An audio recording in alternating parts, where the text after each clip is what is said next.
Garments পেশায় কেন আপনাকে আসতে হলো? গার্মেন্টসে কাজের চাপ থাকবে, এটাই স্বাভাবিক। করে পোশাক খাতে কাজ করে এটা এই বলে কি ছোট করে কিনা?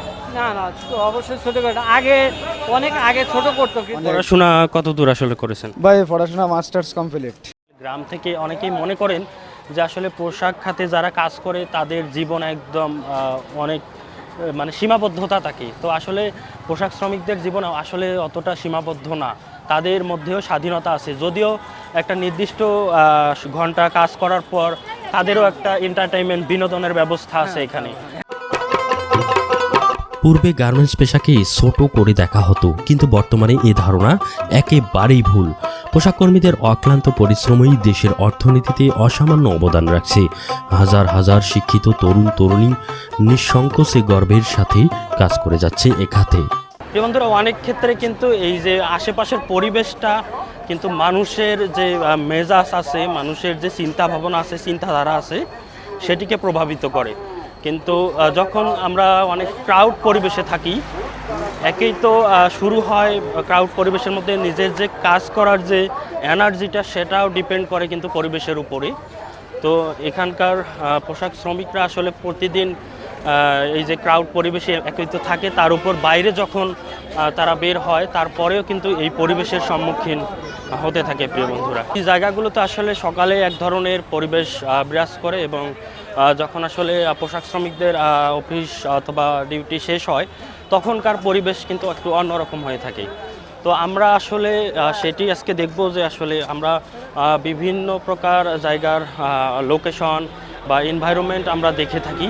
তো আজকে আমরা দেখব যে আসলে এই পোশাক শিল্প এলাকার যে এনভায়রনমেন্ট অবস্থা, এখানে লোকজন আসলে কতটা হইচই পরিবেশে বসবাস করে, সেটি মূলত কিছুটা অংশ আসলে আপনাদের সাথে আমি আজকে শেয়ার করব। যে কারখানার কাজ শেষে আসলে তারা যেটা করে যে নিত্য দৈনন্দিন যে প্রয়োজনীয় থাকে টুকিটাকি কেনাকাটা, সেগুলো এই রাস্তার ধারেই আসলে এগুলো করে থাকে।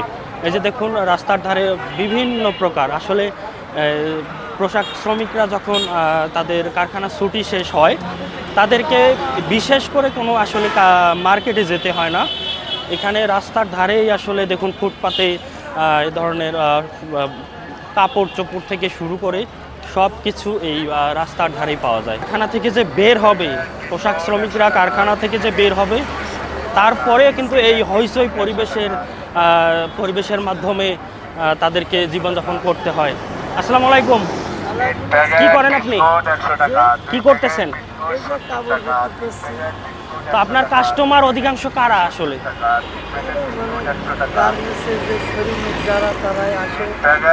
গার্মেন্টস শ্রমিকরাই। আপনি কি পার্ট টাইম এটা করেন নাকি? বাকি সময়টা কি কোনো কোম্পানিতে কাজ করেন? ও আচ্ছা। তো প্রিয় বন্ধুরা, এখানে কিন্তু এমন অনেক ভাই আছে যারা আসলে কারখানার যে 8 ঘন্টা বা 12 ঘন্টা কাজ হয়, এই কাজের পরেও অতিরিক্ত একটা ইনকামের জন্য এই যে দেখুন পার্ট টাইমের মতো করে এই যে দেখুন তারা অনেক কিছু করার চেষ্টা করে। প্রিয় বন্ধুরা, এখানে আরেকটা ব্যাপার হচ্ছে যে এখানে সকালবেলা কিন্তু অনেক ফাঁকা, রাস্তাঘাট অনেক ফাঁকা থাকে। কারণ হচ্ছে এই মানুষগুলো আসলে তখন তাদের কাজে ব্যস্ত থাকে, অর্থাৎ কারখানার ভিতরে তারা সময় পার করতে থাকে। কিন্তু এই যে ওয়ার্ক আওয়ারের পরে যেটা হয় যে ক্রাউড একটা পরিবেশ সৃষ্টি হয়, রাস্তাঘাটে প্রচুর রিক্সা গাড়ি, এগুলোর জ্যাম দুর্ভোগ একটা তৈরি হয়। তো তারা আসলে এই পরিবেশে অভ্যস্ত হয়ে গেছে, প্রতিদিনের এই পরিবেশে অভ্যস্ত। যেহেতু এটা আভিজাত্য কোনো এলাকা না, এখানে মানুষ কাজ করে আসলে তাদের প্রয়োজনে।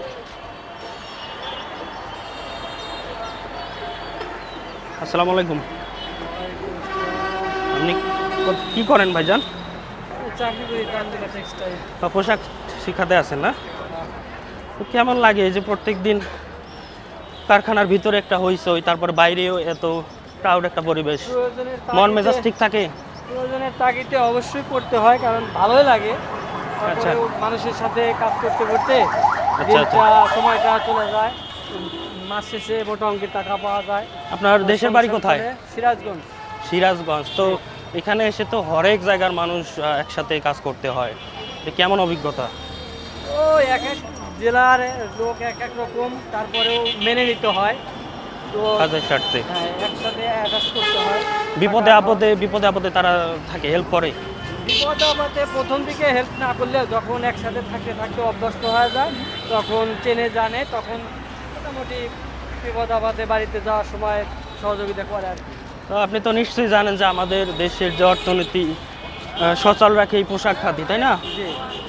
তো আপনাদের কি গর্ব হয় না যে ভালো একটা কাজ করতেছেন, ভালো দেশের উন্নয়ন হচ্ছে মূলত এই পোশাক খাতকে কেন্দ্র করে? এই খাতটা যদি সমস্যা হয় তাহলে পুরো দেশের ক্ষতি।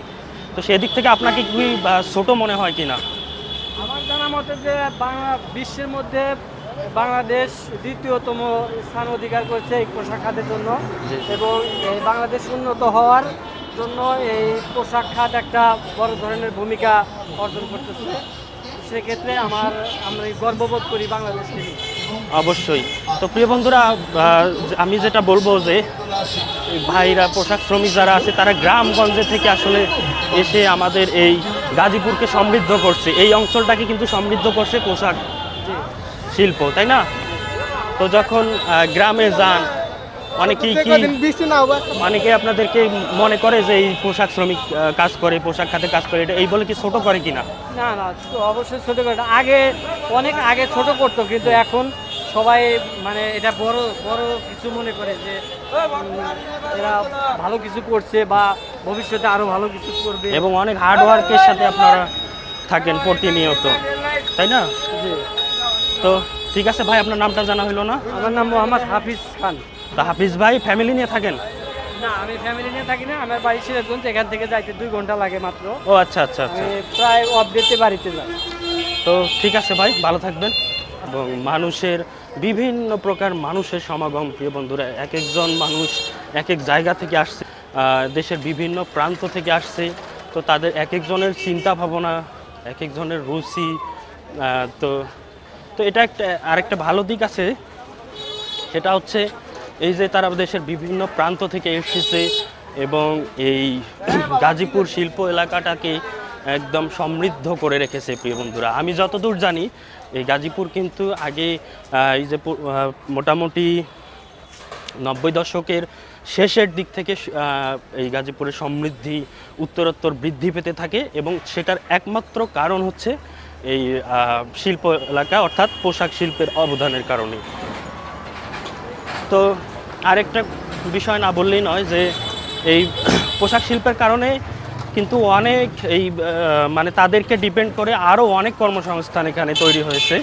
যেমনটি আমি বললাম যে যারা পোশাক শ্রমিক আছে তাদের স্বাস্থ্য, প্রতিদিনের দৈনন্দিন চাহিদা, এগুলো পূরণ করার জন্য বিভিন্ন প্রকার ব্যবসা এর আশেপাশে তৈরি হয়েছে। তো এই দিক থেকে আমি বলবো যে এই অঞ্চলকে সমৃদ্ধ করেছে একমাত্র পোশাক শিল্প।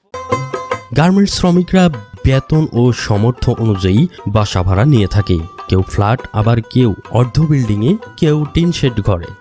পোশাক শ্রমিকদের নিয়ে ধারাবাহিক কয়েকটি পর্ব দেখাবো।